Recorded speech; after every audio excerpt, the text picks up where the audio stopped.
Okay, तो next topic पे आगे बढ़ते हैं हम लोग। नेक्स्ट टॉपिक इज सिलेक्शनल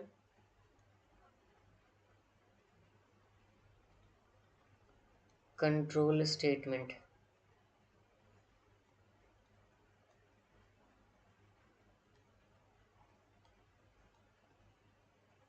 ठीक है, तो इसमें कौन कौन से टाइप हम लोग सीखेंगे।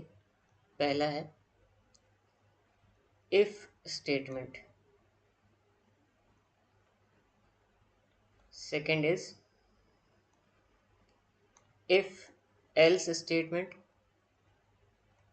Third is nested if, fourth is if else if ladder, and fifth is switch case, sorry,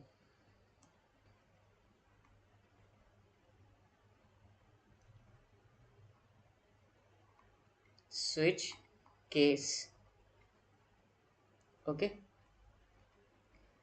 तो एक एक करके आगे बढ़ते हैं हम लोग। सबसे पहले हम डिस्कस करते हैं इफ स्टेटमेंट को।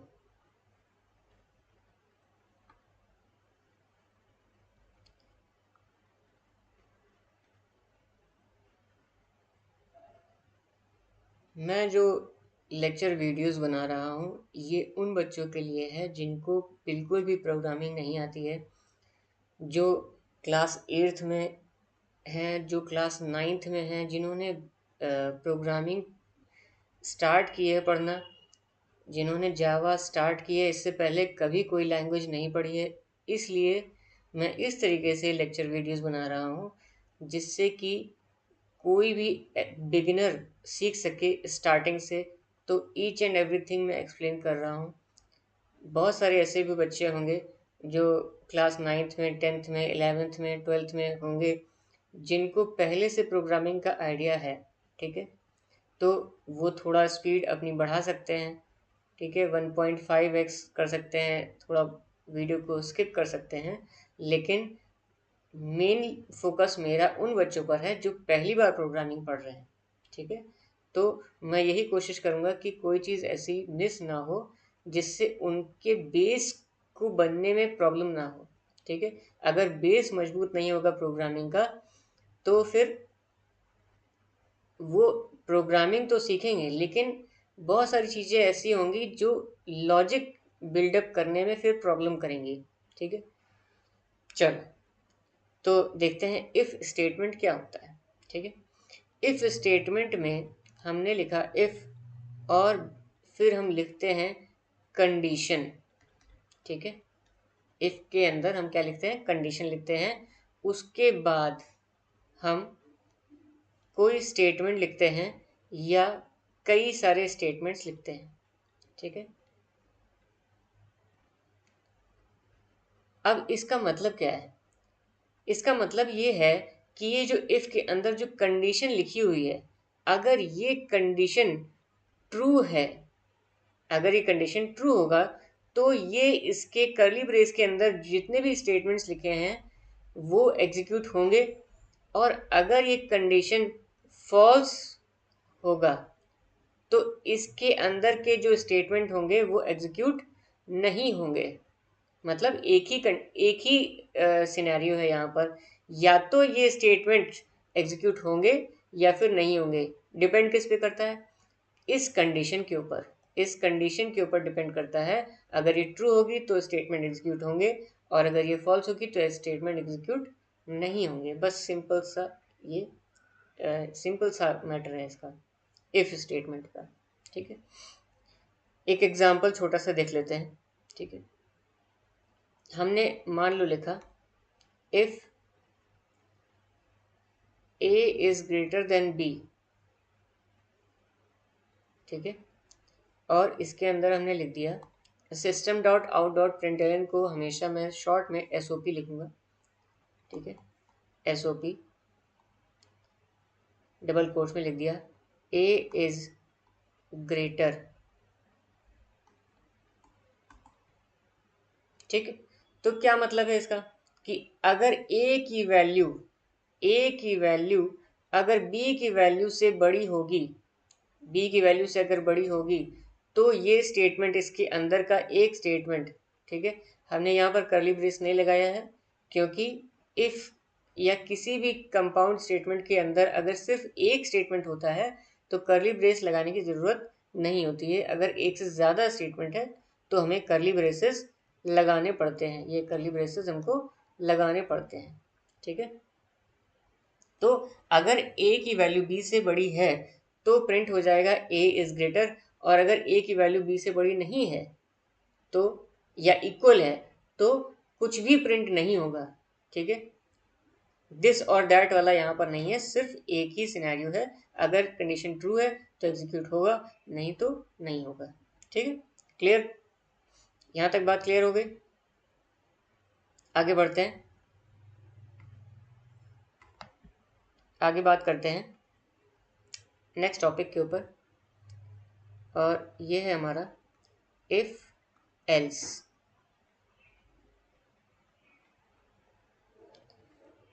अब देखते हैं इफ एल्स कैसे काम करता है, ठीक है। सबसे पहले हम सिंटैक्स देख लेते हैं। इफ के अंदर क्या होगा, कंडीशन होगा।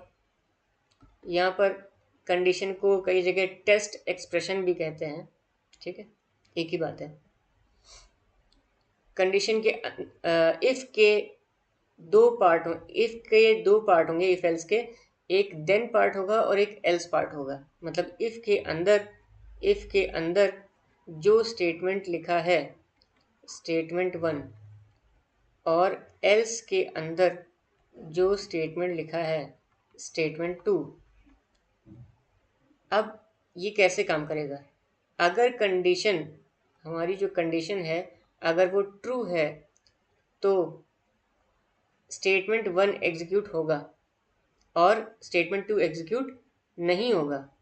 और अगर ये कंडीशन क्या है, फॉल्स है, तो स्टेटमेंट 2 एग्जीक्यूट होगा और स्टेटमेंट 1 एग्जीक्यूट नहीं होगा, ठीक है। दोनों में से कोई एक ही स्टेटमेंट एग्जीक्यूट होगा, या तो स्टेटमेंट 1 या फिर स्टेटमेंट 2, ठीक है। ये डिपेंड किसके ऊपर करता है, कंडीशन के ऊपर डिपेंड करता है, ठीक है। अगर कंडीशन ट्रू है तो स्टेटमेंट 1 एग्जीक्यूट करेगा, यानी कि देन पार्ट के स्टेटमेंट्स एग्जीक्यूट करेंगे, और अगर ये कंडीशन फॉल्स है तो कौन एग्जीक्यूट करेगा, एल्स पार्ट के स्टेटमेंट्स एग्जीक्यूट करेंगे, ठीक है। क्लियर, आगे बढ़ते हैं।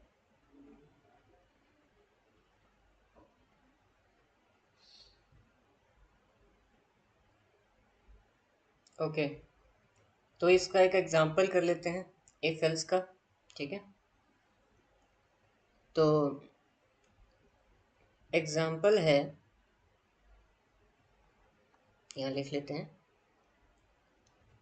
Write a program to input a number and check whether it is even number or odd number. Check if number is even or odd, ठीक है। ओके, तो सबसे पहले हम क्लास बनाएंगे। क्लास में हमने बना लिया इवन, नाम कोई भी दे दिया। फिर उसके बाद हम लिखेंगे public static void main string args, और इसके अंदर हमने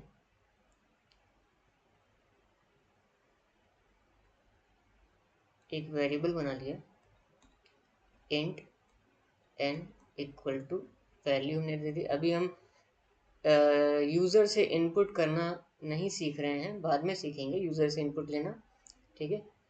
तो हमने वैल्यू इनिशलाइज कर ली, मान लो 6, ठीक है।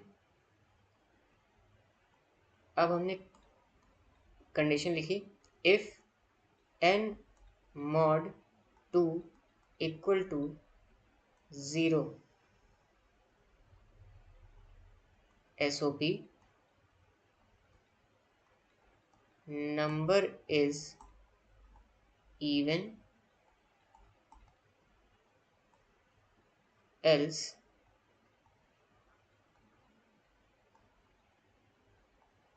number is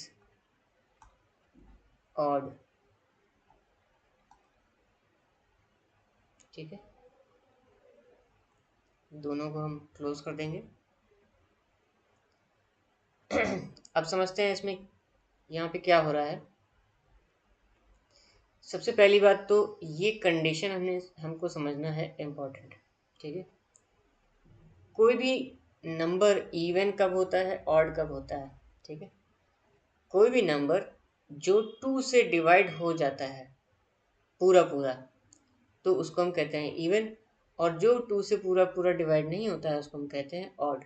ये पूरा पूरा डिवाइड करने का मतलब क्या है, अगर हम इंटीजर डिवीजन करें तो रिमाइंडर अगर 0 आया है तो इसका मतलब कि नंबर पूरा पूरा डिवाइड हो गया है 2 से, ठीक है। और अगर रिमाइंडर 0 नहीं आया है तो इसका मतलब कि नंबर पूरा डिवाइड नहीं हुआ है, इसीलिए नंबर क्या होगा, ऑड होगा, ठीक है। इसीलिए हमने ये कंडीशन लिखी हुई है,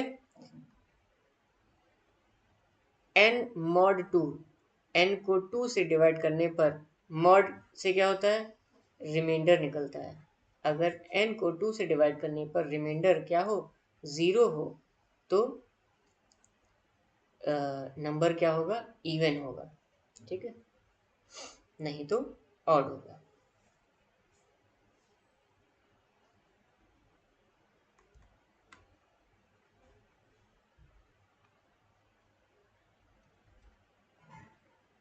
ओके, तो एक और एग्जांपल हम करके देख लेते हैं इफ एल्स का, ठीक है।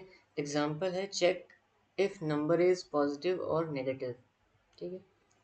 तो सबसे पहले हम क्लास बना लेंगे,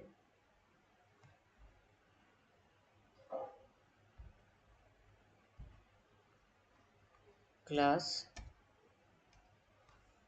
का कोई भी नाम दे देंगे। इसके बाद हम बनाएंगे public static void, sorry,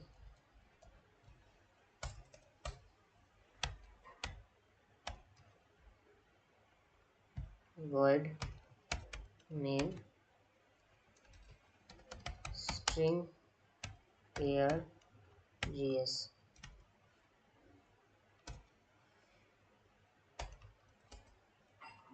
okay. हमने एक नंबर ले लिया, int n इक्वल टू 5। अब हमने लिखा, अब कंडीशन इसमें क्या हम लिखेंगे, इस केस में पॉजिटिव नंबर कौन सा होता है, नेगेटिव नंबर कौन सा होता है।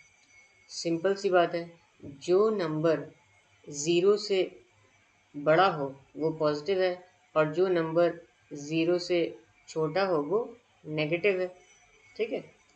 तो लिख देंगे हम, if n is greater than 0 then SOP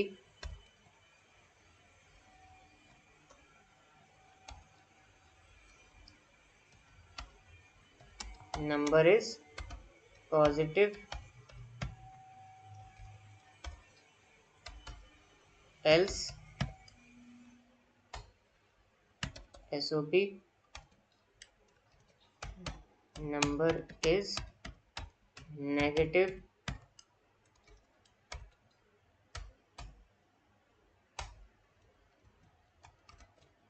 ठीक है। क्लियर, सिंपल सी बात है, अगर 0 से बड़ा होगा नंबर तो पॉजिटिव होगा, और 0 से छोटा होगा तो नेगेटिव होगा। यहाँ पर एक तीसरा केस भी है, अगर नंबर की वैल्यू 0 होती है तो वो न्यूट्रल होता है, ठीक है। बट क्योंकि हम एक एग्जांपल देख रहे हैं इफ एल्स का, तो हम दो ही स्टेटमेंट बनाएंगे, इससे ज़्यादा स्टेटमेंट नहीं बनाएंगे। ठीक है।